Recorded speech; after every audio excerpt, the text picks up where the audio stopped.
So I've been having some really interesting lives. I've been allowing people to come on, really cool people. Like I met this amazing man last night, Swiss, um, formerly a banker, this and that.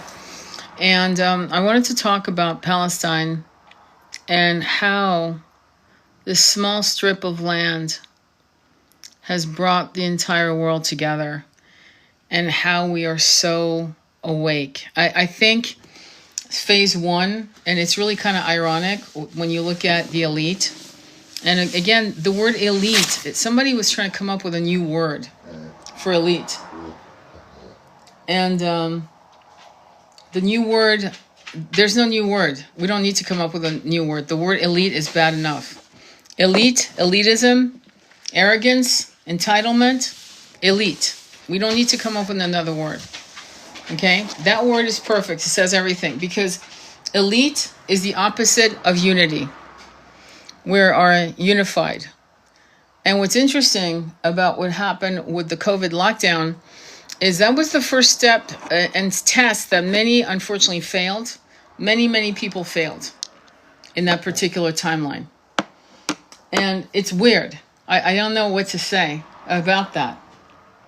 Hang on for a quick second. I'm going to let you guys come on and join, hopefully. Give me a second. Okay, good. I just want to make sure my dog is very demanding. She's a very demanding girl. So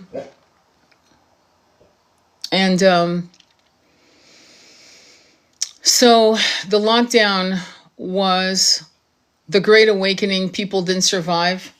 And I don't mean because they got sick. Those many people got sick. People were panicking. Nurses lost their jobs. I'm going to send you an invite. But we're talking about Palestine. And I'm actually going to invite, hopefully he'll say yes. And I'm sending you an invitation because let's talk about Palestine. COVID was step one. Palestine was step two in unifying us. So I have this wonderful guest, Israelites equal Palestinians. He's an incredible, I'm going to call you a scholar because you really know your shit. You're really amazing. I just shared one of his videos that he created about the DNA of Palestinians. And I was wondering what you could bring to this small audience. So hopefully it'll grow. Share the live, guys, because this is important.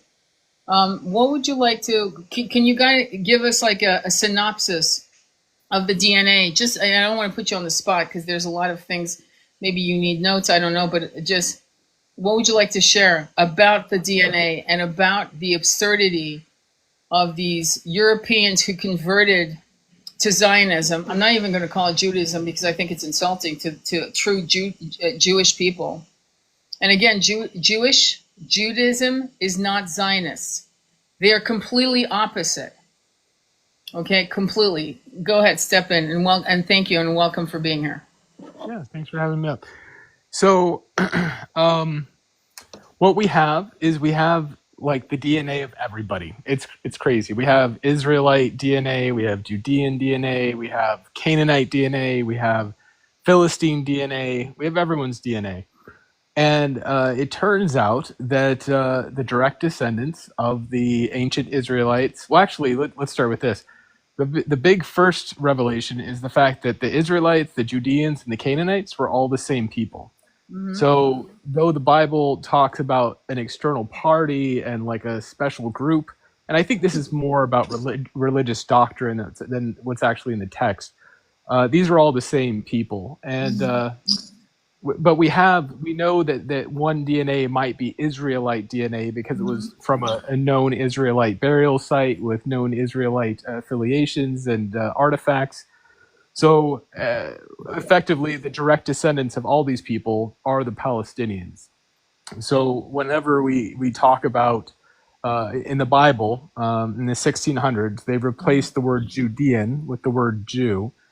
This is a word that was invented 200 years prior to this in the 12th century. And effectively, the whole Bible is it was written by Canaanites about Canaanites, and the Palestinians are the children of Israel. That's the end of the story.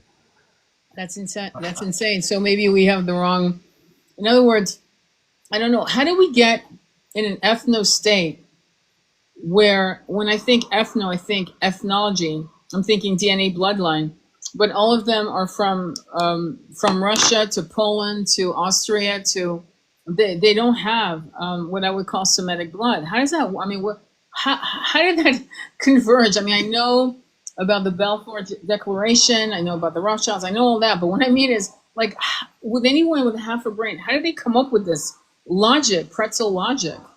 So I don't it was the late 1800s. It was when Zionism was first forming, and they came up with this idea that all Jews, or more accurately, rabbinic Yahwists, were all the same people, right? And then that concept just kind of morphed into we are an ethnicity. And what they hold on to is a sub definition that says an ethnicity can be any group of people with a strong common myth. So, for example, Americans could be considered an ethnicity because we share this identity as Americans. Now, we don't have shared ancestry or anything like that, but you could technically still call us an ethnicity, right? right. But like you're saying, everybody thinks of it in a genetic perspective. Like, this is a people. These are the Greeks. These are the Japanese. You know, that's what we usually think of when we think of ethnicities. But they're using kind of a fringe definition to basically identify a religion as an ethnicity. If Christians, for example, you could define them as an ethnicity. You could define Rastafarians as an ethnicity. So once you start playing that game, you start to realize how far away from our initial intended belief is. I.e., these are people with shared ancestry and common DNA, which isn't the case.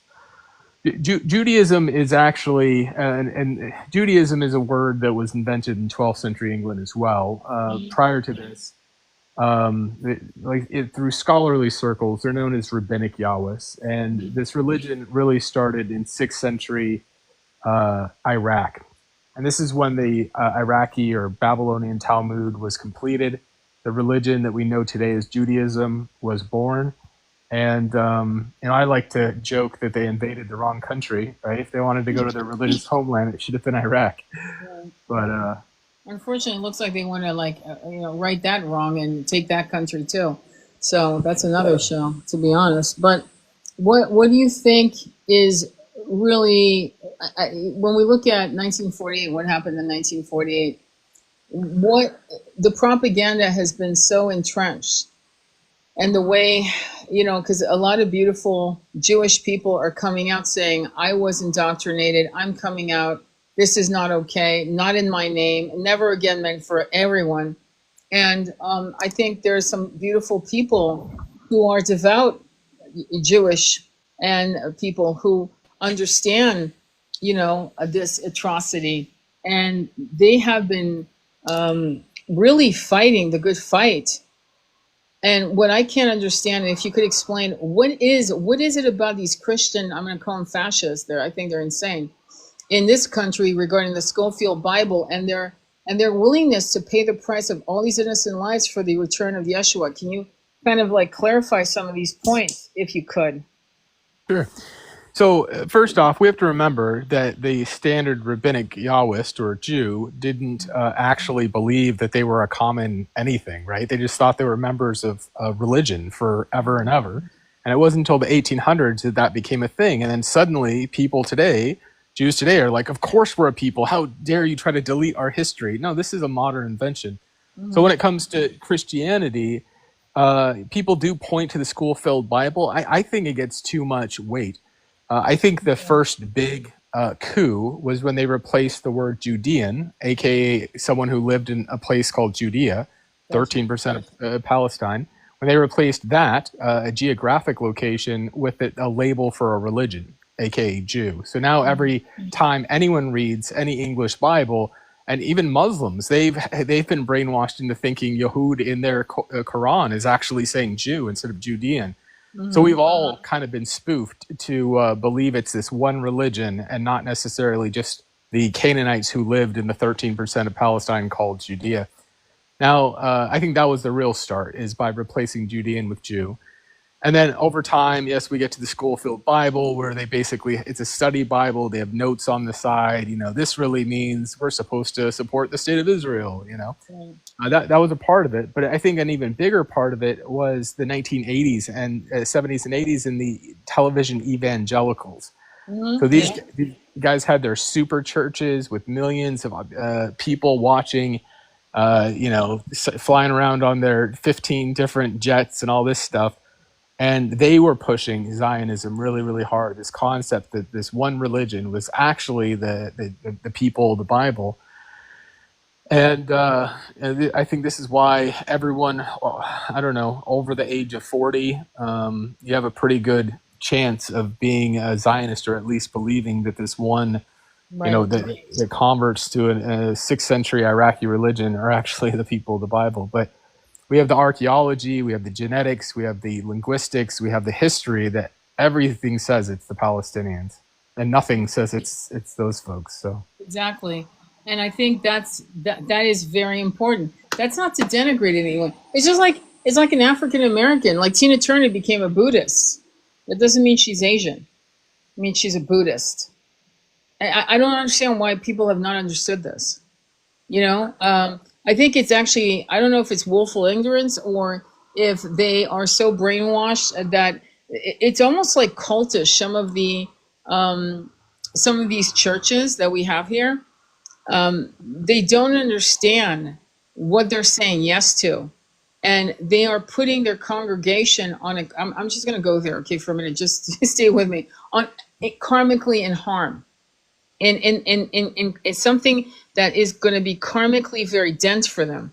Now, you may not believe in that, but I just have to talk to some of the people that follow me on that truth. As a leader, as a religious leader, it is your duty to make sure that whoever you lead, it is not going to bring about karmic debris or entanglement. See, this is one of the things that I don't think people are talking about on a more spiritual context of what's happening. But forget that for a minute. If you lead people like the Pied Piper off a cliff, you have failed as a leader. They are following the wrong philosophies. And I can tell you on a spiritual level, Yeshua would not condone this. What's happening to these innocent children, to these women, these pregnant women, to some of the things that have been happening with snipes, pew-pews on children's heads. This is documented. This photograph documentation. Borders, Doctors Without Borders are coming in going, I've never seen anything like this. And that's saying something. That's karmic entanglement. So these Christian leaders, these whatever leaders, they need to back the fuck off and start talking straight, and maybe with some kind of, objective. Like they need to change their sermon to being more, objective. But what we are finding out is some of them are on the payroll. There's some bribery going on as well, very similar to what's happening with the Congress and Senate with the AIPAC. Its reach is into those pews. They're going right into the pews of Christianity, which is really concerning, isn't it? What are your thoughts on that? yeah, it used to be taboo. It was back in I think the 80s. This is when all the TV evangelists and everybody started kicking up too. So prior to either the late 70s or early 80s, evangelicals thought that voting and being political was, whether it was against their religion or just bad taste, whatever, they actually avoided it. And then what happened was the new right was born. This is, Reagan, for example, was an example of this this new right, this evangelical political might. And they basically turned a religious group into a political group. And they've been mixing nonsense dogma that has nothing to do with any scripture with political beliefs, and ultimately dispensationalism, where they think, Jesus is always coming back in our time, right? Yeah. So it's just a way to, influence people's minds, and ultimately, I think what we're doing is we're kind of coming out of that time period. I don't think that's really going to be a popular thing moving forward, but in the 80s and 90s, it was huge. Not to mention, on a spiritual level, sorry to interrupt, Reagan had, depending on, I know he had Gene Dixon, who was an astrologer, and him and Nancy Reagan made all their moves based on astrology.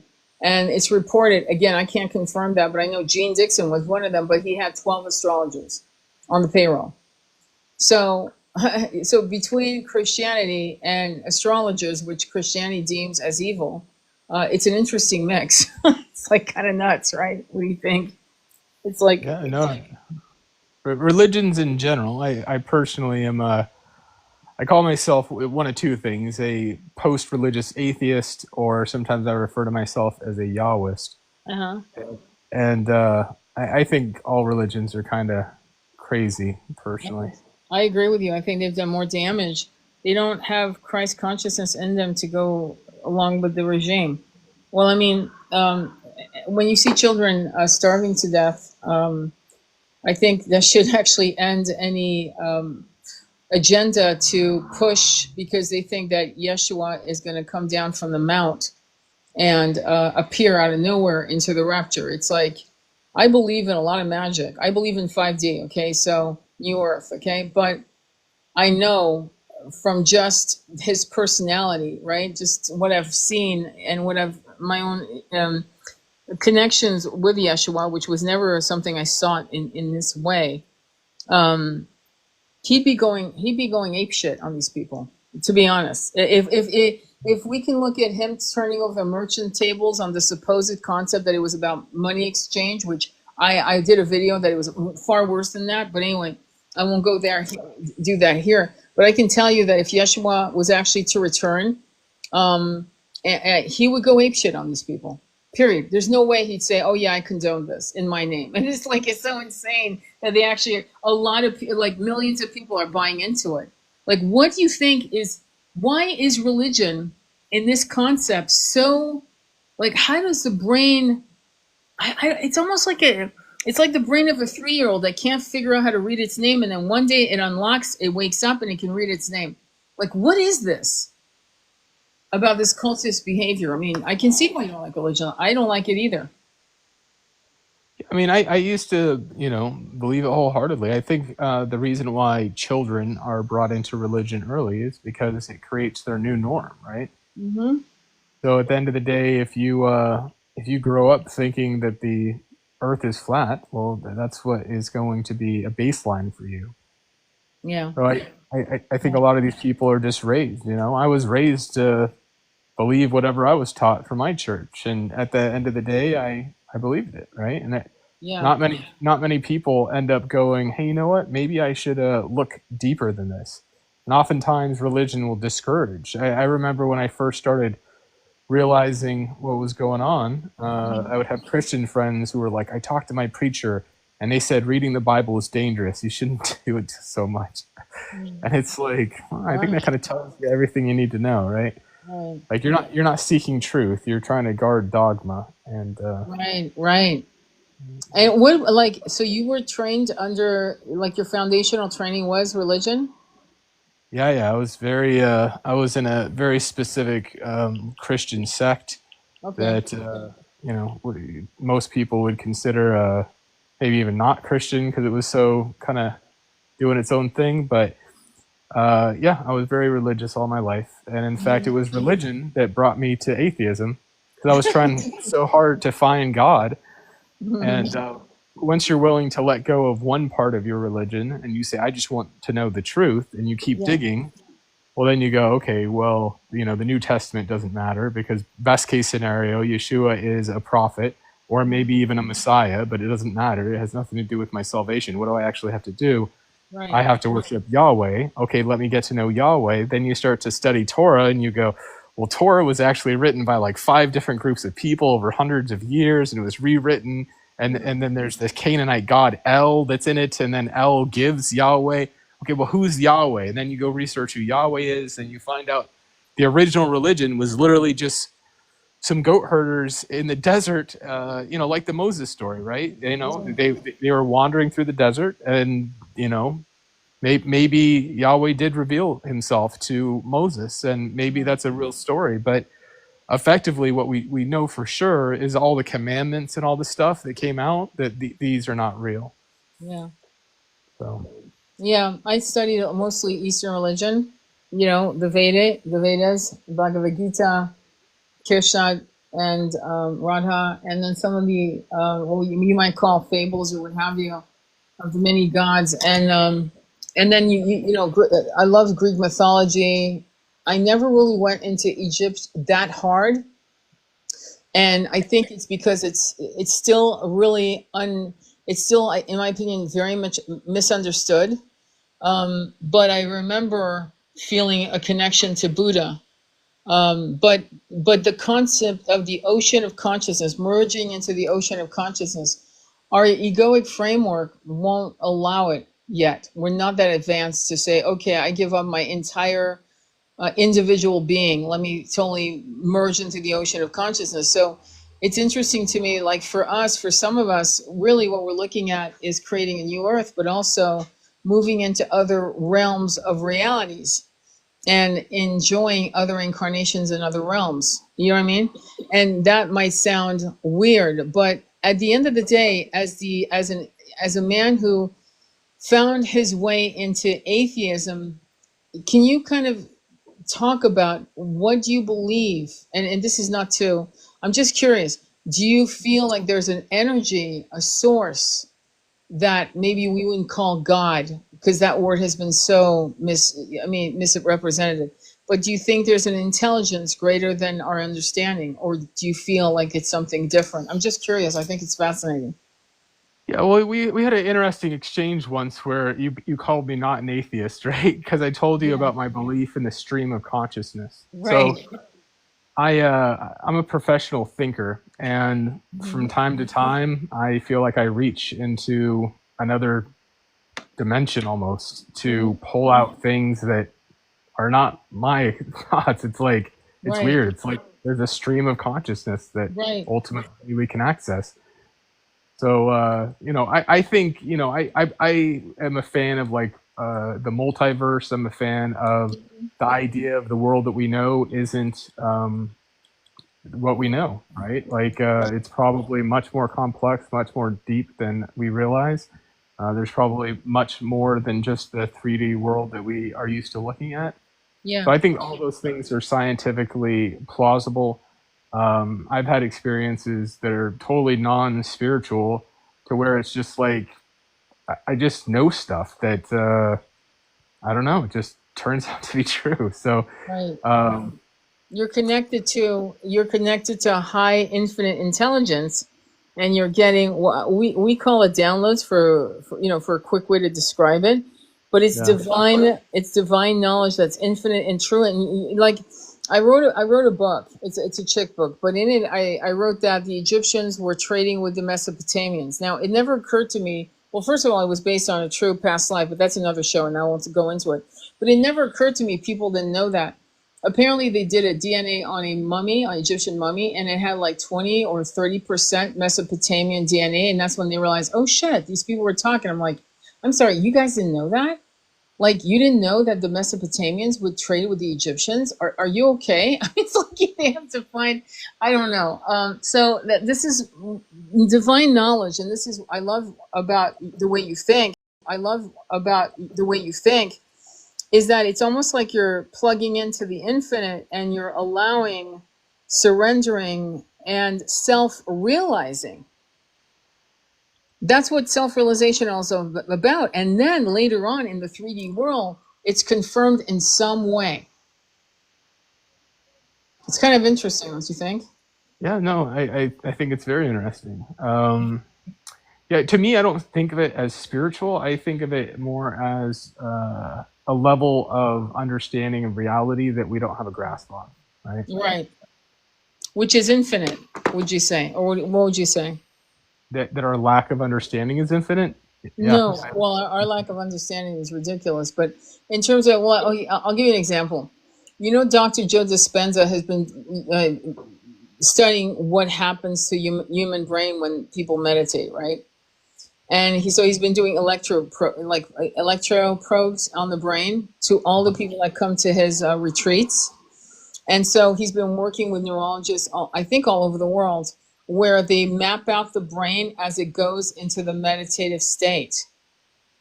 And then that's when you get into that sweet spot of like surrender. Here comes the downloads, here comes the visions, here comes the divine guidance.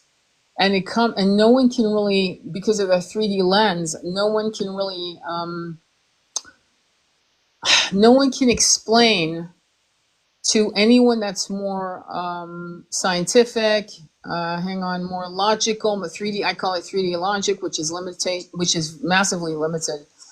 I feel like they can't explain it to that particular sector of cynical minds. And yet it's scientifically being mapped out, very similar to how water has been mapped out, and we realizing that water has a consciousness, reflecting our own consciousness. I don't know if you've ever studied that. Dr. Emoto's water study. Yeah, I've seen it. It's very interesting.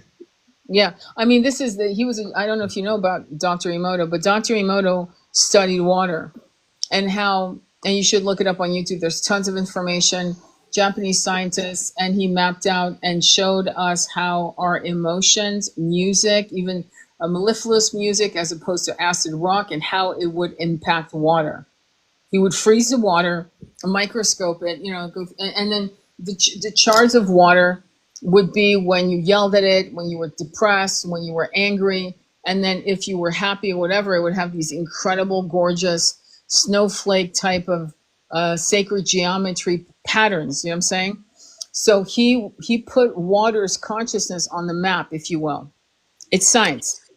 Yeah, it is science. And, in my old life, I used to do government stuff, and the stuff that they do is very metaphysic, right? Like you understand, of course, I'm sure that we would do remote viewing and psychic work and all this stuff, but it's continuing. This wasn't a theme in the 80s that we did for a little bit, and that was it.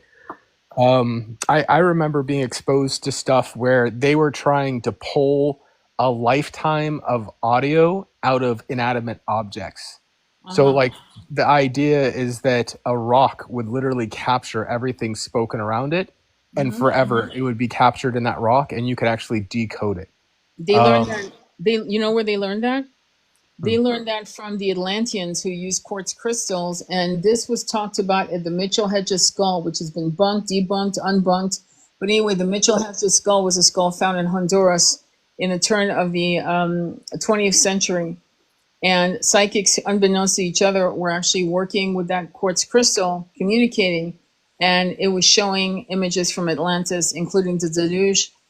And then the reports were given. Each psychic gave their reports, and it was incredible how similar it was. So the quartz crystal had captured that information. So they're not dumb in going into rocks, because rocks don't they have like some quartz crystal within the rocks when you break them open, right? There's some kind of mineral in there, right? In terms of, I'm not a geologist by any stretch of the imagination, but some of these rocks, caves have and hold memory.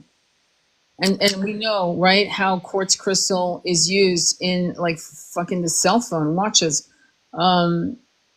Yeah, so they learned that from the Atlantic. I know you're gonna think, oh, there's no way, but that's where they learned it. And there's too many psychics and too many people who have shared stories of Atlantis, unbeknownst to each other, and going and corroborated very similar things that happened before it fell. Yeah, I think that's interesting, an interesting connection, right? I think they were referring to really any inanimate objects. I'm sure some things are better than others at capturing the audio, but it does remind me of some of the original Yahwistic cultic items, right? So, like the original Yahweh worship, they would always have standing stones. So, and then they would have a stone in the Holy of Holies. And when we say Holy of Holies, it wasn't just one temple. There was many temples to Yahweh. And it was just this rock that would serve as a witness. And we know this from biblical text, that this rock would serve as a witness and capture Yahweh's words, right? So it's it's really interesting. I definitely don't. I think the world is more than what we realize, and I think mainstream science, thanks to people like Joe Rogan, are Yeah. starting to really wake up to this fact. He normalized psychedelics to the point that Right. now we're doing like hard science studies on like DMT. And I Right. don't know if you've seen this laser experiment where apparently people totally unwitting, they get, they take a puff of DMT, they throw a laser on the wall, and all of them are saying it looks like code. There's code. Oh, yes, I did see that. I did see that.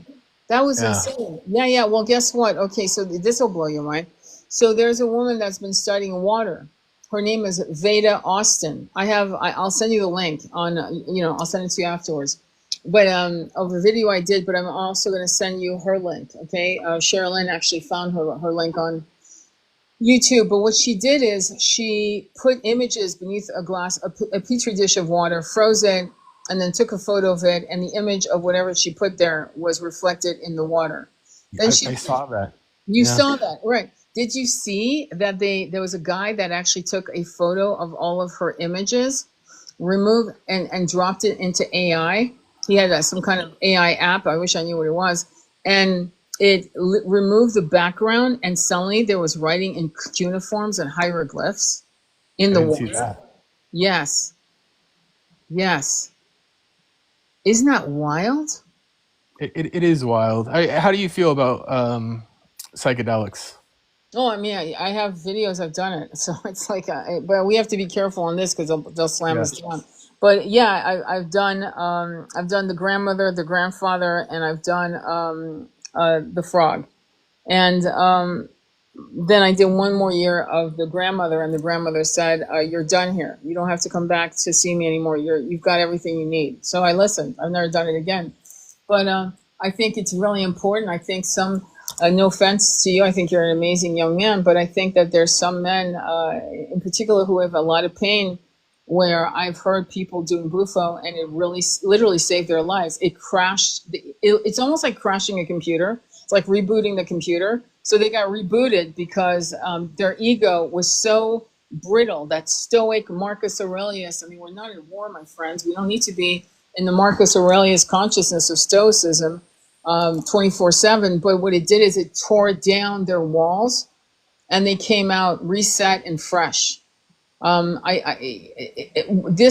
medicine is so healing. Like I remember doing it, and we took a picture of me the day, like literally at 6:30 after, when I came out of the grandmother, and it stripped away 20 years off my face. It was insane. I looked like I was, I don't know, 25, and my eyes looked absolutely innocent, like I was reset. So I think that I don't know why we're playing, kicking rocks with something. We know that some vets have been taking psilocybin, and it's actually helped them with their depression in ways that nothing else has. Doctors are studying it. Psychiatrists are trying to push and advocating for it. Men's groups are advocating for it, especially men coming out of these battles, and women, soldiers. But we're still playing games. So part of me wonders, are we playing game because we don't want our men and women in combat to come out reset and reborn and empowered? Or what is the game? Why is there such a pushback on healing the mind? And sometimes I feel like it's by design, to be honest. I really do, actually. Yeah, no, I agree with you. People believe that the money is in keeping people sick, and if people get healed, there's a multi-billion-dollar industry gone. Yeah. It's a mess. I've experienced the healing myself, and it was life changing, right? And to be honest, I've only ever done. There's actually legal versions of it that have no psilocybin that you can buy at your local gas station. In fact, and I haven't done any of the real stuff, but just that, if you meditate with it and you listen to the John Hopkins playlist, at that point, like I went places. I went to different dimensions. I had I had a vision of what I perceived as God. I had ego death. All of that stuff. But Yeah. I think the big key is that you have to actually meditate with it. You can't just use it as a party Exactly. thing. And I would add that, and I'll send you the link. It's on my playlist.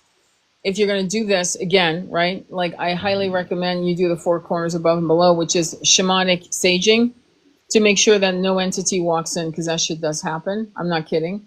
So that nothing happens. Regina Meredith was always doing transcendental meditation and traveling. And one day she came, and this is not to scare the shit out of you, it's just to say you need to make sure you're protected.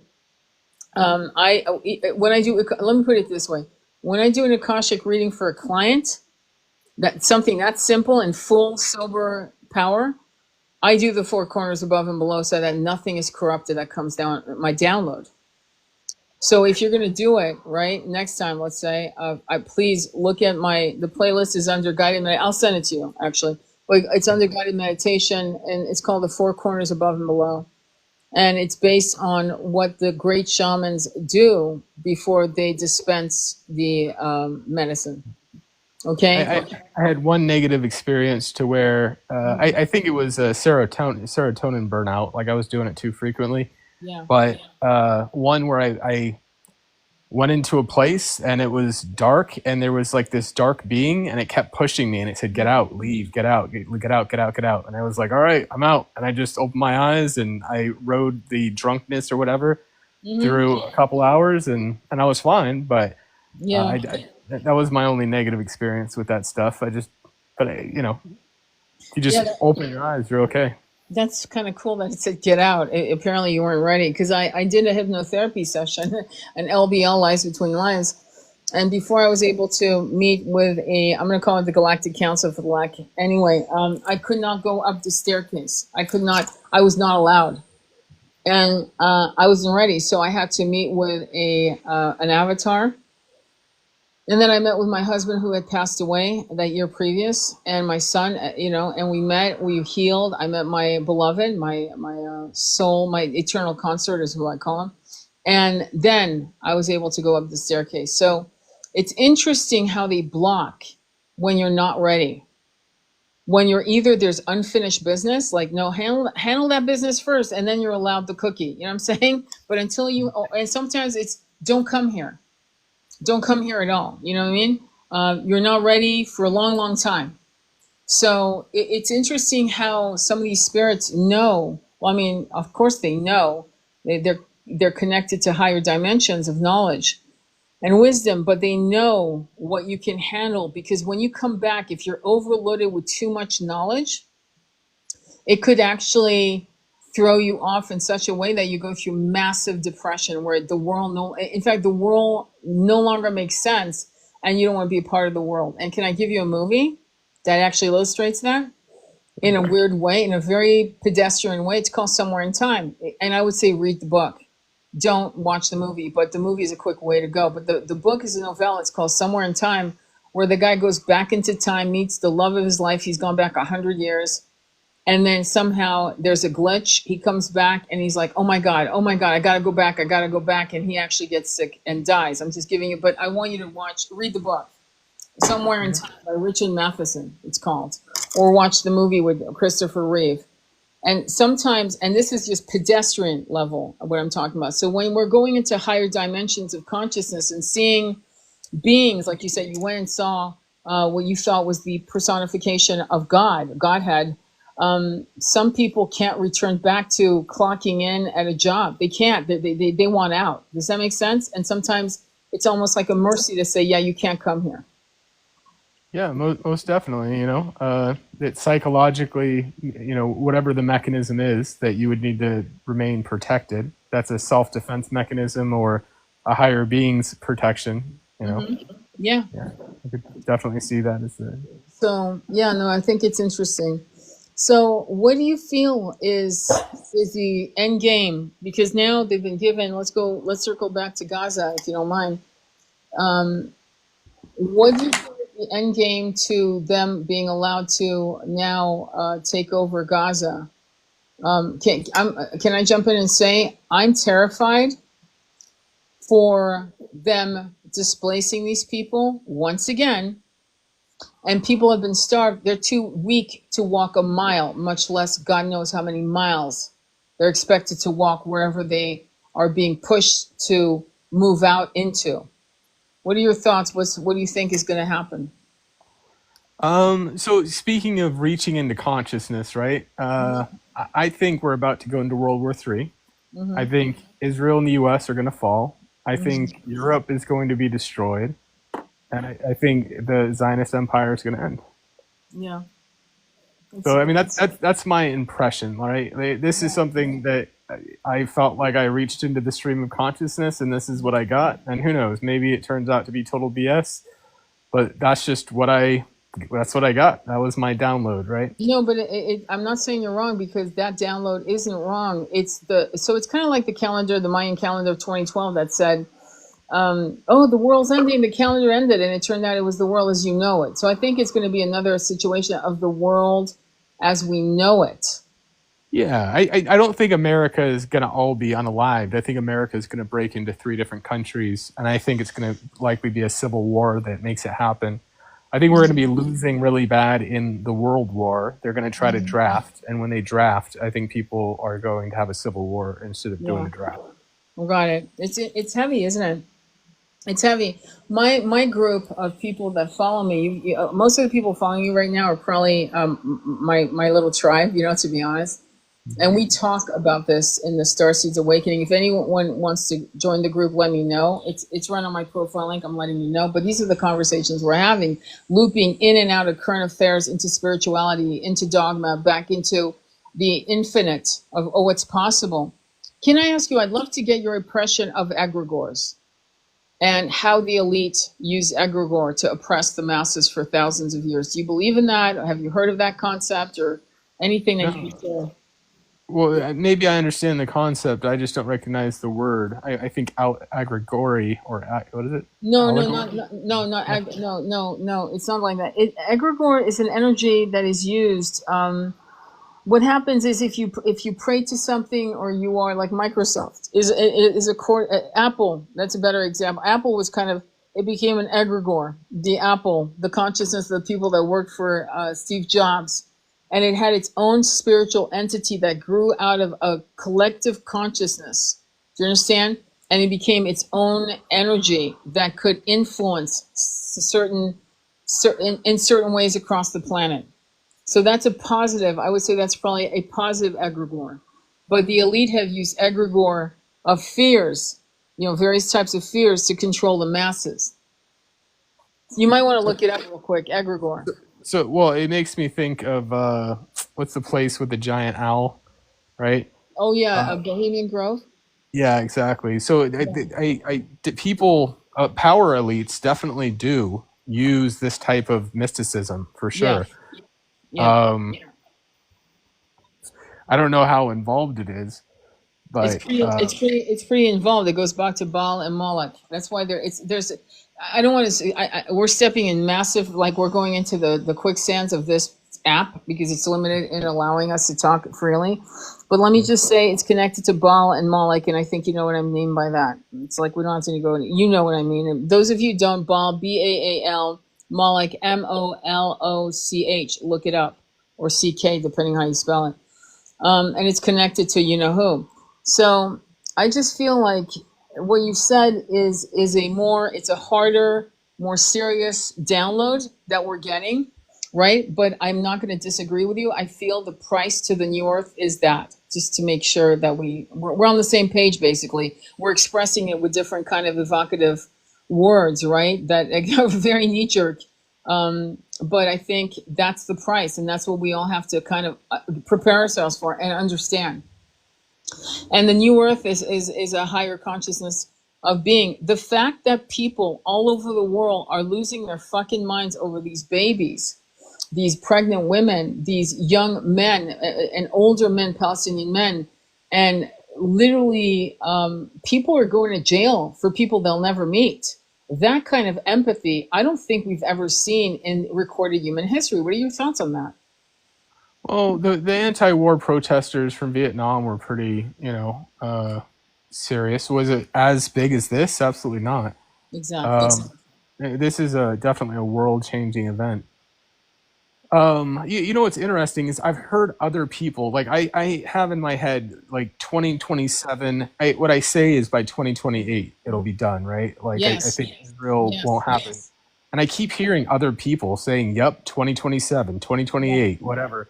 Yeah. 80 years of Israel and then it's over. And it's Yeah. like, to me, that's like eerie because I'm like, what? I mean, this just kind of like popped into my consciousness. Yeah. And to hear other people say this, it's interesting. I feel like many people are getting downloads. No, and many people are. And Project Looking Glass, I did a quick video. It's not as scholarly the way you put things together, but I urge you to watch it. It's on my YouTube channel, and or look up Project Looking Glass, the way the spiritualists are talking about it. So I connected Project Looking Glass with CERN, and what would because they were opening portals. I don't know if you're into that, but they were opening portals. And what's happened with the Akashic records is they can't change the fate of where we're of the elite losing. The elite lose and we win.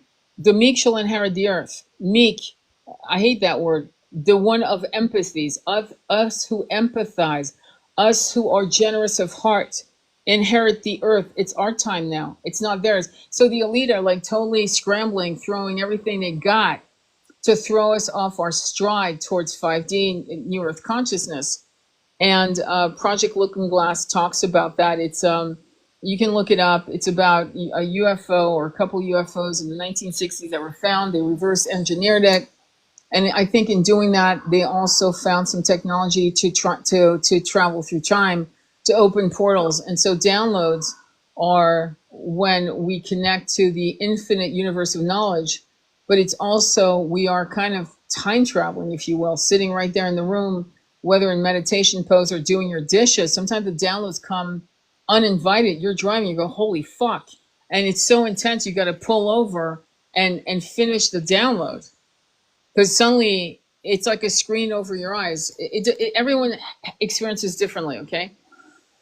But I think what you're saying is on the bark, and I'm getting 2027 being it. That's why I was saying 2025 in numerology is the number 9, and 9 is the master number. 9 is co-creation. 9 is what do you want?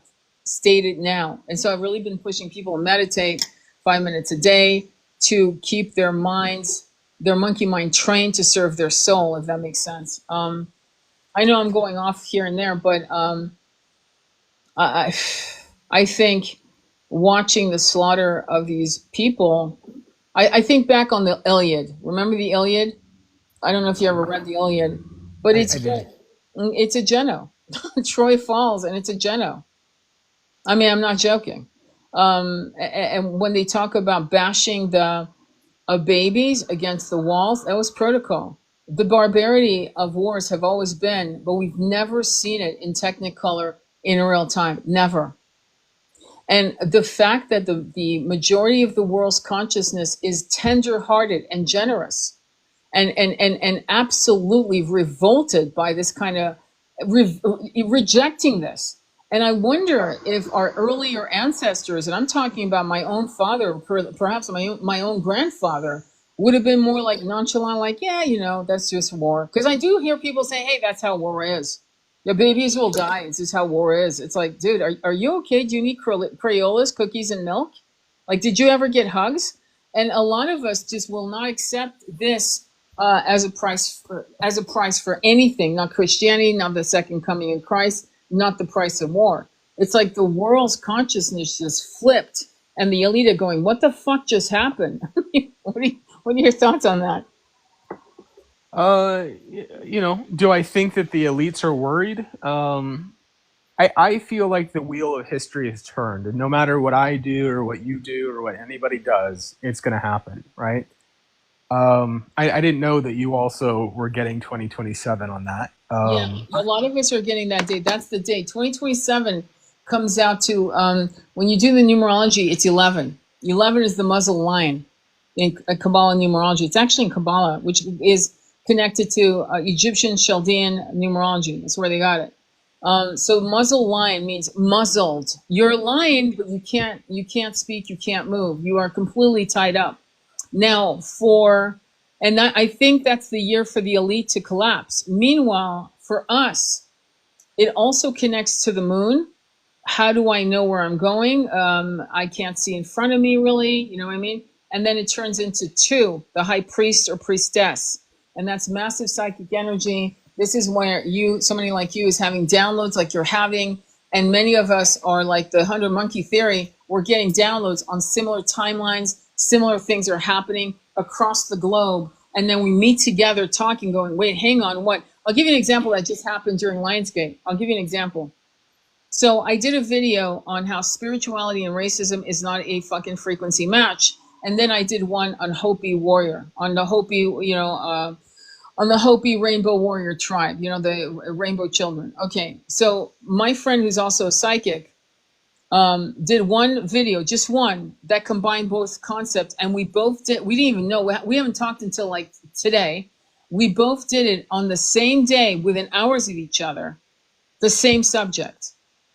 So what's happening is many of us are getting signs to kind of keep our nervous system calm. But also then we start talking to each other and we're going, wait, hang on, you too? Wait, what day? Wednesday. Oh my God, me, Wednesday too. So it's weird. That's what's happening. And I'm noticing that because I talk to a lot of people around the world, and that's the message. Yeah, 2027, it's fucking game over. By 2028, it's a fucking reset. Yeah, it's a new world by 2028 is what I'm getting. Yeah. It'll be done, right? Whatever's Yeah. going to happen is going to be done by that point. And so many of us are going to be moved. One of my people here says there's a video showing portals that CERN has opened up in the sky. Well, they fucked up because they can open. CERN is controlled by the elite. They can open every portal. They don't know. Here's the thing. They can open portals, but they can't stop it. Gene Roddenberry did a movie, a show, actually. Remember his 1970s, 60s Star Trek? And in it, there was a woman who Kirk Douglas fell in love with. And Dr. whatever, I forgot his Captain Kirk. Yeah, Captain Kirk falls in love with this chick. It's the 1930s. They've traveled back into time. And he wants to try to save her life because she has something to do with World War II stopping. And stopping. Like she ends.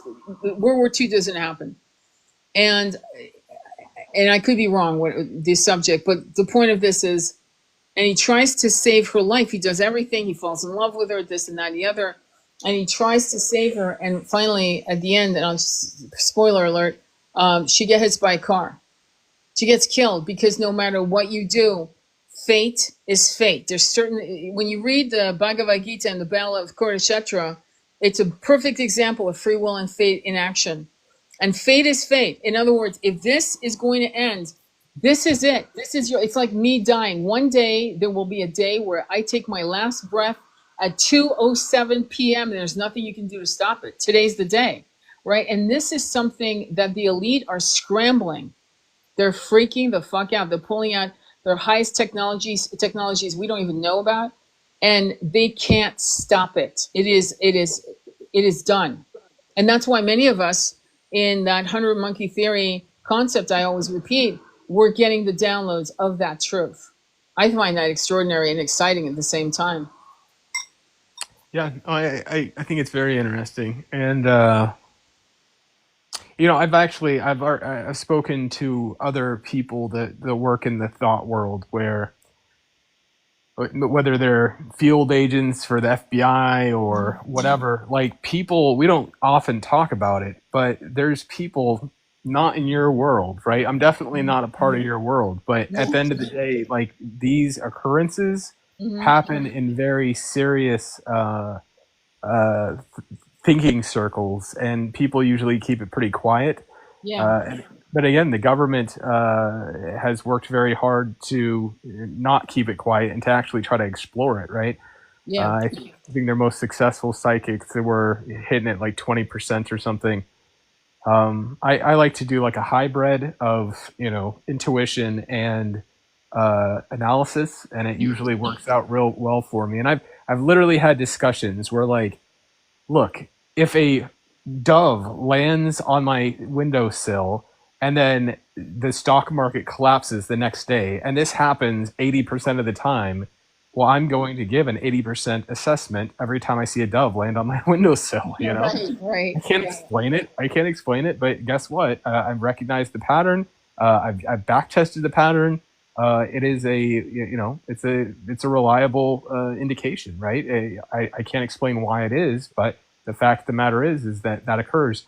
And in fact, I've heard in a lot of trading setups, they'll actually have meditation rooms specifically for their trading, right? So you think big institutions, big banks and stuff, and they'll literally have meditation centers to try to find out what the market's going to do through some type of spiritual understanding of the future. Yeah. I'm going to tell you something. I'm glad you brought this up because Dr. Joe Dispenza's book, Becoming Supernatural, was the Wall Street Journal. It hit the Wall Street Journal as a bestseller before it ever hit the New York Times. And I remember sitting there going, Wall Street Journal, what the, right? Like, what the hell? And then I realized, yeah, these guys were going into their Zen mode. They were like wiping their brain clean of the monkey mind and feeling the energy of the right moves, when to sell, when to buy, especially in commodities. Like it's pure fucking primal instincts combined with psychic powers, right? Downloads. In Wall Street, you should read the book. It's called Becoming Supernatural. And that book was more powerful for Dr. Joe Dispenza than I think, what is it? I forgot. I always get this title messed up, but it's like Losing the Habit of Being Yourself, that kind of thing. Becoming Supernatural put things in such a context for the first time you could actually go, I get that. Yeah, I want that. Oh my God, yes. Oh my, you know what I mean? It was like perfect. It was like the perfect storm that he created. But when I first heard that it was on the Wall Street Journal, it blew my mind. And I knew there were certain, let me tell you the visual I had, because the visual I had was a trader just fucking kicking ass and never missing a move. And guys going up to him and some gals going up to him saying, dude, you're not missing a man. What's up? You're winning at every, trade. What's up? And him saying, I've been meditating. I read this book. And it just went viral across Wall Street. You know what I mean? Like, what's the book? Is it finance? Is it, is it mathematics? It's like, no, it's about meditation. So I am so happy you shared that. That makes me so happy. Wow. I'll tell you a funny little story. So as a professional thinker, I would make these calls over and over again that no one else was making. And a lot of it was downloads. It was, yes, I have the fuel, right? I have the data, I have all this stuff, but I would always end up just kind of getting a picture of what all this meant. And, call it whatever you want. But at the end of the day, people would come up to me and be like, bro, like they thought I was a spiritual leader or something. And I'm like, no, it's just analysis, man. I swear. But, maybe I was underselling what was actually going on because, how the problem is that people get spooked, right? If they know that you're doing this through some type of less than explainable process, they'll get scared, they'll try to hurt you, they'll try to do all this type of stuff. True. So, well, Plato's parable of the cave, right? So I don't. You don't? I'll have to send it to you. I'm not going to repeat it here unless you really want me to. But Plato's parable of the cave is, and I talk about it all the time. The parable of the cave. Yeah, I know. Yeah, you know it. Okay. The shadows of reality, right? Like, are the shadows the reality, or? No, I totally cut to the chase. I'll see if I can find it on my YouTube. I'll send it to you. I say it I say it completely differently. It's not the shadows. It's just the man who's in the cave. He's been there generations with his people. He gets bored, curious. He's climbing out of the cave. It takes him hours. He's like his hands up against the cave. And he finally walks out of the opening of the cave and he sees the sun setting. He's blown away. He's never seen that in his whole life. He's like, wow, this is... So he goes out, he's eating fruit, he's enjoying himself, swimming in the river. He sees the sun rising, the moon rising, whatever, right? He spends a week there and he goes, I got to tell my friends, this is amazing. Like we never knew this existed. Goes back in, they say, you're crazy. You must have been dreaming. We wondered where you were, And then, and finally he says, no, he's obsessed. He's having dreams. He can't sleep. And he remembers the smell of the ocean and he's got to go back. So he goes back. This time he spends like 3 weeks to maybe 5 weeks, whatever. And he says, you know what? I really got to tell him. Like this is insane. Like this is life. Goes back, tries to convince him, and they tear him from limb to limb. Sounds about right. And Yeah. I think it's why big thinkers oftentimes it's I think it's why innovative thought is oftentimes secret, is Yeah. because people will unalive you for saying crazy stuff.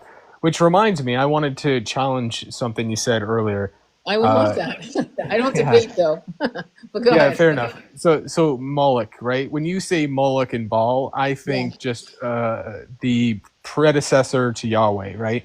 These are Canaanite religions, part of the Canaanite pantheon, Yeah, and then I would yeah, go say ahead. that, but I'm thinking more about the rituals of sacrifice connecting to it when I throw out those names. Okay, Yeah. as if there's a deeper connection to human sacrifice. There is a very deep connection. I mean, There's it it makes sense. huh? Say it again. Well, I mean, let me put it that way. Whenever any god, and this is you're gonna think I'm woohoo, and that's okay. My theory, and it's been replicated by a lot of other people who are way smarter than me. But again, we all have that same download at various staggered timelines. Is that the God of the Old Testament is an Anunnaki God? And one of the reasons why we figured that out was because he was demanding sacrifice. He was jealous. He was angry. He was vengeful. It's like, what the fuck? This is not the source that created us. So because when you take any of the plant medicine, when you go off into traveling, the unconditional love is so unhinged, especially with Pachamama. When Pachamama comes, we all agree it's a feminine energy. When Pachamama comes, many of us start sobbing because it is the first time we've ever felt love of that level, ever. And so after you have experiences like that and you remember the Old Testament, you go, yeah, that's a fake God. It's not it. And demanding human sacrifice. And I think we all know when you have sacrifices of that kind, any blood ritual, any red ritual, let's put it that way so we're safe. Any red ritual is connected to something rather satanic, demonic. It's not light, right? Would you agree? Um, so I would say that the concepts of animal sacrifice came from Yahwism from day one. It was for sure a part of the original religion. I think it's interesting to think that these god myths actually come from something real and something we don't understand. Mm-hmm. I think multidimensional beings are more likely than god figures. Maybe Yes. that's just how people understand them. Yes. Um, I know for I am very confident in the fact that the stories in the Bible, some of them are poorly told Palestinian Yes. history, some are great Palestinian history, and some are complete ripoffs from other religions and things of that nature. So now that being said, no one believed in a bad God or a negative force in the universe as far as the Bible went until they went to Iraq and they were exposed to Zoroastrianism. Right, this is where the Yeah. concept of good and evil and the word this is one of the ways they trick us with our translations.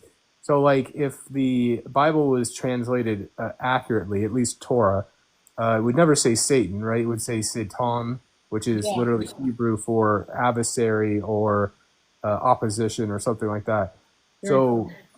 so it did eventually, post Babylon, ended up getting a capital S. It went from a common noun to a proper noun, and now all of a sudden there's this bad god named Satan, right? Right. I don't think that that's a real thing. I think there's like evil in the world as far as people who do cruel and hideous things, right? Yeah. But it's to create, just to jump in, it's to create an egregore. That's the whole point. It's an energy. It's to create an egregore. That's the whole point. It's an energetic field of the collective consciousness agreeing on a certain. It's a creating an entity energy. It's very interesting, and books have been written on egregoric energies. So it's not something woohoo. It's almost agreed upon that this is something we're able to do, and this is what was used against us to control. I mean, how do you control, 8 billion people? I mean, you have to. Fear is the most important way to control a mass of people. Fear of the unknown, fear of anything. I would say that the way that they do that practically is armed government enforcers, right? Yeah, So imagine for a second that the government was unarmed. At this point, no one would care what they have to say. What we're worried about is people kicking down our doors and throwing us up in a cage or in a hole or unaliving us or whatever. So, I mean, I'm not trying to push back too hard against the concept. I would just argue that a more apparent and tangible answer for control via fear are what would be the word army, right? An yeah, army literally means armed representative. So we have standing armies that ultimately are mostly here to control the people, right? This is why if we ever overtake our local police force, then the military shows up, right? yeah, We saw that with Waco, right? They overtook the local police force. Well, actually, they overtook the ATF, which is a federal force, and then they ended up bringing in Delta Force. They ended up bringing in Delta Force brought in the tanks. They were shooting, through helicopters. So that military might showed up to assure that the will of the government was done. And heck, they bombed Chicago. They were dropping like I think C4 charges in the middle of residential Chicago to make sure that the Chicago folks obeyed, right? That yeah. they did what they wanted to do. So No, I hear. maybe Al Gore is a part of it, but there's obvious parts as well when it just comes down to violence. No, I hear you. But I think that belief system has a lot to do. The concept of thought become matter, hence egregores. I think you're correct on this concept of force, violent force, the fist of the strongest. But also the psychology of, I think, your average human being is that all you have to do is show harm to others and say, and you don't have to do anything else to say 100 million people. You can say, if you do this, this is what happens to the individual with a mind. And if you do, and that's it, they'll shut them down. You don't have to go any farther. It's just using people as examples, which creates fear, and fear is passed down. I That's mean, that's how the Nakba happened. They literally took machetes and would machete entire villages, yeah, and the stories spread, and people were so afraid they just ran. And they said, yeah, we're going to do this to everyone," and yeah, everyone's like, "Let's get the heck out of here right now." yeah, yeah. You didn't Yeah. have to, exactly. No, exactly. And I think that that's what we need to understand is that. So part of the concept, and it's really interesting that you talk about meditation in corporate America, banks, Wall Street, and those types of places where they're understanding the power of the mind to make a huge amount of money. We understand the power of the mind for people to self heal in ways that the medical can't.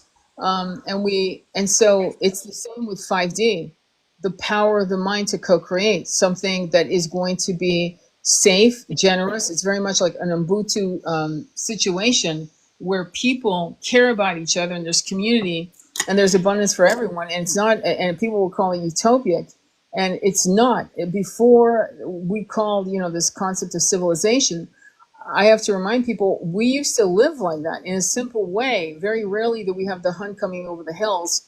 Attila the Hun, Genghis Khan, these kinds of conquerors, these barbaric conquerors, Alexander the Great. That's another, I mean, however you see it. But for the most part, we lived simply. I know this because I do hypnotherapy with clients who go back into ancient Greece, ancient Egypt, ancient places. And it's the problems that you might have are like compared to what we're dealing with on the daily, the average human being, we're minimal compared to what we're living. By the way, I don't know if you ever saw the movie Men Who Stare at Goats. Did you ever see that movie? I was just thinking of that movie. In fact, I remember when I got into the thinking world, Right. a buddy of mine was like, he actually referenced that movie. He's like, "You're doing what?" And I'm like, "Yeah." And he's like, "Bro, I thought you'd be more like in the Men Who Stare at Goats thing." And I'm like, Yeah. what would ever give you that impression? And I'm like, I don't know. That's what the feeling he had about me. But it's funny because in this world of really like thinking, it's almost seeing into the future. And that being said, people get weird. People get really weird. So like there was one guy who 4 hours a day he would picture a flame. Right, that was his thing. He felt like that was the key to his connection to everything. And everybody has kind of like their own little weird thing that they would do. And Right. these are the most serious thinkers on planet Earth, and they're doing some very metaphysic stuff. You have It's to. it's weird. I'd use books as well, which is weird. I'd actually use the Bible, which I know is a man-made whatever, Yeah. but I almost feel like books and just random flipping Yeah. almost creates like a communication path where it's like if there is some other dimensional thing, right, or some Yeah. knowledge or whatever, it's almost like you're giving it a path to come forward for you. That's fascinating. Yeah. That's fascinating. So like break it down. What's your steps? Like exactly, Uh, if you don't mind, like think of it as a recipe. Tell me what's the first step, second and third step. I think it would be meditating on a problem, right? And then ultimately just flipping open the Bible. And I mean, 9 times out of 10, I don't know if it was just my brain would, for all I know, I was tricking myself and I already had a conclusion. But yeah, I've definitely played the flip game before where it's like exactly what you need in that moment. And I don't think it's necessarily, because it's the Bible. I think the Bible is actually a fairly evil thing, but Yeah. I just think it's almost like it gives whatever access to an information flow. It kind of just gives it a cheat code to come in a little bit. It's interesting. I'm going to tell you something. I used to do healing circles, womb healing circles, okay? And I would have to write a lesson plan, right? Every week. And I never knew what I was going to write about. And one of the things that I would do is lay down on Pachamama on her body with like a wool or cotton blanket. It could not be synthetic, right? And I would lay on her body for like an hour, and suddenly, boom, I'd start getting downloads. I'd have to run back into my cabin and start typing like crazy because it was just boom, boom. I knew exactly, I knew the entire lesson plan in 30 minutes. So my point is, I feel as if when you surrender and you ask a question to a problem, another way to do it is to lay down on the electromagnetic current of this planet, and for some reason, it grounds you, it resets you, it literally wipes away your monkey mind stupid chattering, and you get a full stream of pure wisdom that you know isn't yours. You know what I'm saying? Does that resonate? Yeah, yeah, I do. I've never done. I know people like I've known people who feel so much more grounded in nature and stuff. I don't feel that way. That's not my connection. But people, I think, connect in different ways. I almost think it's like everybody has their own way to connect. So for some people, it's being in nature, and they feel like one with the universe when they're in nature, and other people might use being able to enter a mental reality that is the flame thing. There's great books like Edison, right? He used to do his thinking through picture visualizations, right? Uh-huh. So it would literally just kind of come to him in a picture in his mind. Like he Yeah. wasn't doing math equations. He was just like he would meditate. He would basically do a um, I forget the name of it, but effectively it is uh, touching the source code through imagery in your mind. And that's kind of what that guy who was doing the flame visualization did. But there's a lot of different approaches, and a lot of very serious thinkers do this stuff for Yeah. sure. It's interesting because there's a book that was written in the late 1990s called Mind Power into the 21st Century. And one of the things he writes about is, I think it was five different inventors, including Einstein, who found the answer to some of their inventions through dreams. Yeah. So, I mean, how do you explain that, right? I Well, mean, and let's take away because I'm not a fan of this world per se, right? I guess you could call me a skeptic, even though I have these moments um, where maybe it's just the subconscious mind getting unlocked. Maybe it's a whole bunch of things. Who knows what it actually is? Um, but to me, the way I've always described it is it feels like there's a floating river of knowledge just above our heads, and you can reach up and touch it and access it. right, Uh, the way I kind of look at it, and who knows, maybe we'll be able to explain it one day, and it's 100% reasonable. It's actually this part of our brain doing X, Y, and Z, and I'd be perfectly fine with that. Or maybe they prove that it is literally a stream of consciousness floating above our heads. However you visualize it, however you interact with it in your own life, but it's definitely a real thing, and a lot of very, very serious people exist in the metaphysic world, right? Where, right. yeah, Would you say, I mean, are you shocked that some people in the agencies, government agencies, are all into this kind of understanding? I mean, they, in certain worlds, in certain like sectors of the population, they call it occultish. They call what we're talking about with ease. They talk about demonic, but I mean, here we are looking at people who are probably some of the brightest minds in the world actually deep diving into these ways of receiving knowledge. I mean, how do you explain that? well, I thought it was very, very interesting, right? Yeah. That so many of these very, very deep thinkers were doing very, very weird things, and it was almost like a bunch of crazy people Mm-hmm. telling the future, and it was great and crazy and all sorts of weird. But I think they do it because at the end of the day, it actually works. Yeah.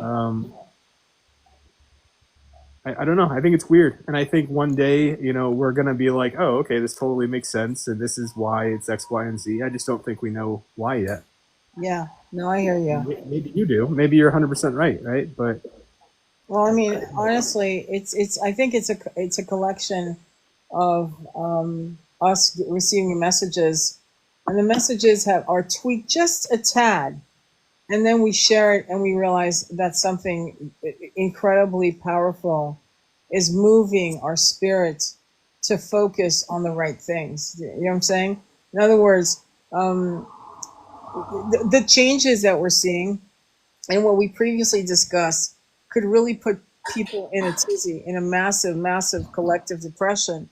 And in a sense, I am seeing that when I read comments about, especially about what's going on with people in Gaza. Um, I see the absolute despair in the comments of people, and what breaks my heart, people saying, "I hate this world." That breaks my heart because I'm realizing that they don't see an exit door. Okay, they're going beyond. We're talking about their depression. If they're not careful, it's going to spiral them out into silence. When you're really that depressed, you don't want to hear shit anymore. You're like catatonic. And I think for some of us who are in the spiritual community, and we need to understand that. And many people in the spiritual community, I'm going to be honest, are full of shit. They're full of shit. They're in the ego. They're no different than a bishop or a cardinal or a rabbi that's self-important, wants the money. Do you know what I'm saying? Some of these spiritual people are just, like you said, I don't like religions at all. I'm seeing people that should be wiser than you and I put together who can't even answer simple questions. I've seen them in action going, wait, hang on, how many people are you leading, dude, that you can't answer a question I can answer? To me, that's a problem. But what I'm seeing is that many of us in the spiritual community really need to help people not delete themselves, because that's what we're seeing. And I started seeing it in a big way. There was a big wave of that back in the summer of 2023. I'll never forget it. People couldn't handle it anymore. Nothing made sense anymore. And as people are discovering what was lied to, like historical facts they thought were facts or lies, new information coming out, and of course we're seeing the brutality in the Sudan, Congo, and not as much the Sudan and Congo because unlike the Palestinians, these people are so poor they don't have phones to record their own geno. They're going through the same. I heard that Sudan is in stage 5 famine as well, but it's underreported because I don't know. Honestly, I think many of the people don't have phones, don't have this, don't have technology, and it was probably done by design for decades and decades to keep them mute, and keep them pacified. But thank God the Palestinians have that technology, and they found ways to grab electricity. You know what I mean? With solar, with whatever means necessary to keep their phones going to tell their story. And but the level of it's not just the Western mind you. It's the Western mind. It's the East. It's insane. The level of despair. And we as spiritualists, we're responsible, or some of you who are the high thinkers, the high philosophers. I think it's our responsibility to keep these people realizing that it's okay. A massive change is about to happen. You're going to be okay. And you have free will to make this a win or to make this a loss. It's completely up to you. And find the knowledge, find what you need to do to give you solace. And a lot of people are going through regressions. What I mean by that is they were going through what we're talking about. You and I have easily gone through multiple types of subjects, and they're going back to their old stagnant, dogmatic religions. They're going back to the cave. Let's put it that. They're running back to the cave. No, I don't want to know. And they're putting their fingers in their ears going, I don't want to hear it. I don't want to see it. I don't want to know it. It was too much. It was too much pain. I'd rather be ignorant. You know what I'm saying? So, Yeah, yeah, go ahead. it's the fight. It's the fight or flight instinct, right? Yeah. Ultimately, they're feeling overwhelmed, and they just go. I remember when I first tried to show friends and family Mhm. God. I was like, hey, apparently there's this God in this Bible. Let me show him to you. And they're like, this is a very convincing argument. And if I wasn't, very happy in my religion, I would definitely follow you. And I Yeah. was so shocked. And I was like, Yeah. wait a second. So you're telling me you see the truth in this, but because you like, your social circle, you're going Yeah. to. Yeah. It's like you didn't even believe in God, apparently. And I was shocked because I thought these were spiritual people. They were just there for this social hour. No, I'll tell you a story that blew me. That's when I realized the minds of people. I was working at a place, I think it was 2003, and I just found out, I just read the book, The Gnostic Gospel by Elaine Pagels, who's a theologian professor at the time, I think it was Princeton. Anyway, so I read the book, and that's when I first found out about Mary Magdalene being his equal. So I go to work. The guy's a born-again Christian. He's a pastor. He'd done some nefarious shit when he was young. And so he was born again, blah, blah, blah. And I said, so yeah, good news. Listen, and I told him the story of Mary Magdalene, Pope Benedict, Pope Gregory, and laid it all down. He goes, no, I don't want to hear it. No, wait, hang on. What do you mean? He goes, no, my faith can't listen to this because, if you tell me she's an equal, my whole belief system in this religion will collapse. I go, I'm sorry, what? And he was panicked. You thought I threw vinegar and salt in his eyes. And he literally ran from me like it was something out of the Old Testament. You would have thought I was some kind of demonic, dervish that came in with some crazy news. And he, I said, okay, I could say it was almost like he was on the verge of a nervous breakdown. I'm actually not overstating it. And so I said, okay, Doug, I won't say anything. I won't say anything. I won't talk about it. He was shaking. So to be honest, it took me a long time to digest that little scene that I just, explained to you. And that's when I understood. Later on, I started really understanding how people's limitations were their very survival. That's their buoy. That's their Linus blanket. If you take it from them, if you change reality by 10%, they will freak the fuck out and implode. That is 100% true. You know, you say the monkey mind. I've always thought of my uh, I always call it my dog, and sometimes, and maybe not in a most healthy way, like my mentally challenged little brother. Like, you know, love your mentally challenged little brother, but you're not going to let him plan your life, and you're not going to let him make the decisions, right? And he might have an urge to do something crazy, and it's your job to say, "Hey, I love you. You're safe, but we're not going to do that," right? So I don't know if that's what you mean when you talk about, you know, controlling the monkey mind, but that's definitely something that I do, where I think of a part of my existence as Mhm. almost like an unuseful, you know, it has its place, and it, you know, it needs love, but at the same time, it is something to be managed. Is that kind of what you're referring to Well, when you yeah, talk about the monkey mind? the monkey mind is when yeah, the monkey mind is the cycle of self abuse. The monkey mind says you'll never make it. The monkey mind says you've never won. The monkey mind is the tapes of your family, your society. I believe in past lives or from past lives. And the monkey mind is just berating you, beating you up. In fact, it's the monkey mind that makes people self delete. You know, so it's certainly not the soul saying, let's get the fuck out of here. It's the monkey mind. So the monkey mind, so this is why I teach mantra. I mean, I don't teach mantras. I just teach what I've learned of some great masters, Sanskrit masters, who use Sanskrit mantras to rewire the brain, literally the patterns of inner thought, and until it becomes clear, until you wake up in the morning with a divine download where you're not waking up going, oh fuck, my life and this. Instead, you're waking up with either a wisdom, an answer, something. You know what I mean? And after doing years and years of mantra chanting, meditating, of course, but chanting the mantra during the day, driving, doing the dishes, whatever, to shut that stupid little, you know, narcissistic roommate in your head, right? Yeah. And training it to become a servant to my soul, training it. I'm still in training, by the way. I'm not a master of it, clearly, but that's my point. That's when I mean monkey mind. That's just what I'm talking about. The false ego that just beats the shit out of you up. And you know, I hate to say cynicism because I don't want to insult you in any way, but the cynical mind is a limited mind. The expansive mind is self-evident. So it's about kind of trying to realize that you need to shut that little bulldog at the door, not letting any new thought come in, any new behavior. You see what I'm saying? Any new things that could actually make you happy and free you from the cycle of dogma. I do. And maybe the dog analogy is another one. It sounds like we're talking about the same thing. So it's like, you know, you're walking your dog, and sometimes your dog is being irrational, right? And you're like, look, it's just another dog walking in the park.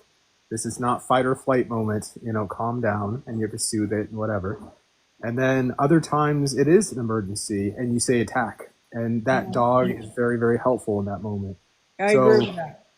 yeah, so you know, whatever it is, I used to look at it as a very adversarial thing, but you know, as if there was this thing trying to sabotage my life, you know, and I Hmm. wanted to just silence it completely. But Yeah. I think as I continued to grow, I realized that it's a part of me and it brings value. I just don't have to know how to manage it. Well, yeah, no, I agree with you, but I'm a little more strict to it because you see, maybe my monkey mind was beating the shit out of me when I was a teenager and putting me into massive levels of depression and stagnation. And so I went at it and going, you either serve me or get the fuck out. You know, it was what it was. And it's not like it can go anywhere. But what happened was that I have to say that with a lot of things that I've gone through in the last, say, 5 years, my mind is not as it's not suffering as much as it used to in less stressful circumstances, say 25, 30 years ago. Like my monkey mind is more in it knows its place, it knows what it's supposed to do, and it's not going to. And every blue moon it peeks out trying to push back its boundary, but for the most part, As I think somebody asked you, I think the question was for you, but I answered it anyway. But do you like Osho? I think is the question they asked. Osho? OSHA, as in the federal agency No, no, for. no. He was a Maharaj. He was a Maharaj. He came here in the 60s and 70s, and he was from India, and he was talking philosophy, but he really I think people have forgotten because everyone's talking about Osho like he's some great teacher. But to be honest, just so you guys know, Osho came here, unlike Prabhupada, unlike Meher Baba. I kind of know some of the names of the men that came through from India. Meher Baba was Persian, born in India.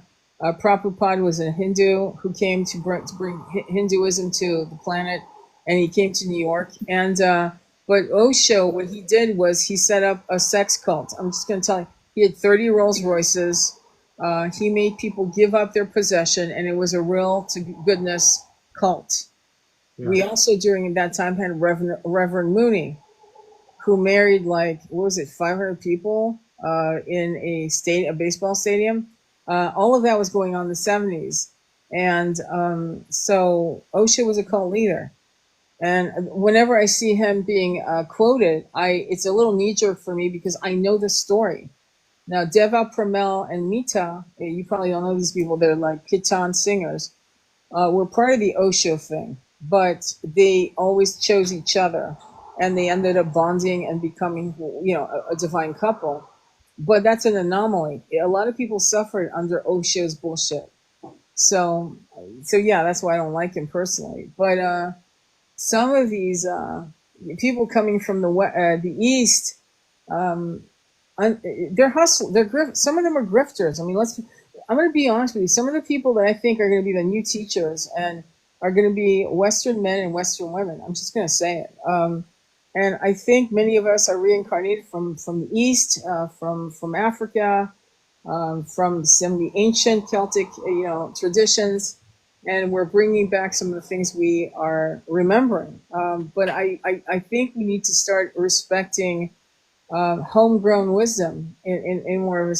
I'm going to be, and again, Prabhupada was a pure man, absolutely pure. He did absolutely nothing wrong. And there are some rumors about what happened to him where his own devotees betrayed him, but that's another show for another day.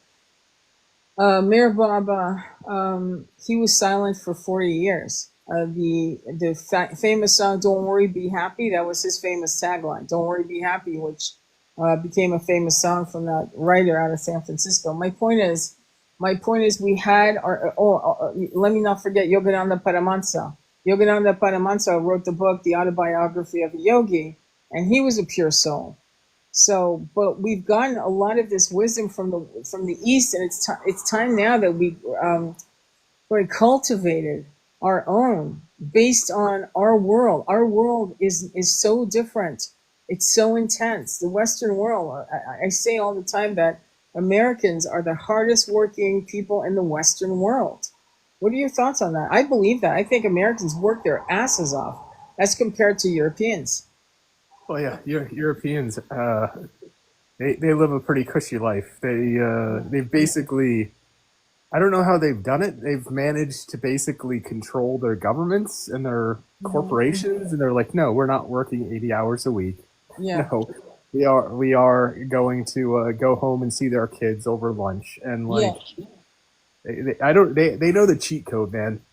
Yeah. I wouldn't say Americans are harder workers, more like I don't know, we have different values. I'm sure if we wanted to, I would assume we would be able to do the same type of thing, but I think they're living a better life personally.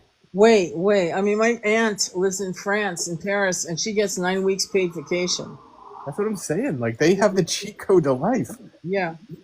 Yeah. So I mean, my average people that I know that are half my age, they're working 2 jobs. Average. They're working 7 days a week. They have to, or else they'll be homeless. It's that simple. It's kind of crazy. The less money you make, the more you have to work. It is crazy. I've worked, minimum wage tile jobs to ridiculous salaries where like I'm going, are you sure I'm not going to be fired at any moment? I haven't done anything for like 3 days. And they're like, no, you're good, man. And Yeah. it's like, what is going on here? Yeah, no, it's also, and it's also self-worth. It's also a lot of people. I've seen some of the most beautiful girls. I mean, honestly, they could have been top models working at the 99-cent store, and you Yeah. wonder what happened because, and usually people will say, "How did you end up here?" Um, I mean, seriously, how did you end up here? Because and there's some people that are absolutely brilliant. Like I used to know people who had double masters working at Trader Joe's. Working at the midnight shift, packing the aisles, right? So my point is, it's not intelligence, it's not beauty, it's the damage of the self worth. And so when people go through trauma as children, the monkey mind starts perpetuating the loser. You're a loser. You're never going to be any. You know what I'm saying? That's what I mean by the monkey mind can be an ally or a dangerous parasite. And it's not skill set, it's self-worth. And so one of the things I talk about a lot, just so you know, is about how do we regain our self-worth, how do we heal, how do we rise off our knees so that we can feel worthy of manifesting. Again, you should buy the book. It's a very pedestrian book in a way at this point now, but you might like it because it really talks about the holographic universe and how manifestation works. And it's called Mind Power into the 21st Century by John Kehoe, Kehoe.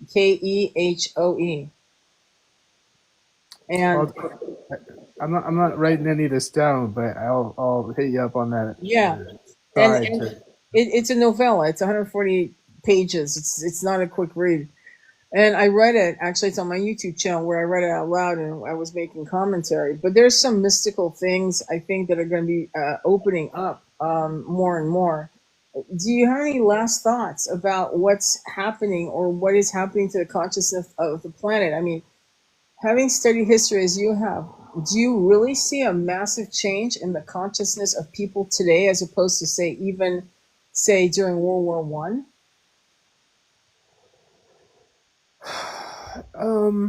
That's an interesting study. I think there would be value in trying to find journals of people, just normal people, during these historic events and seeing what they actually thought, not what was publicized, not what they wanted people to think they were thinking, but what was the true story.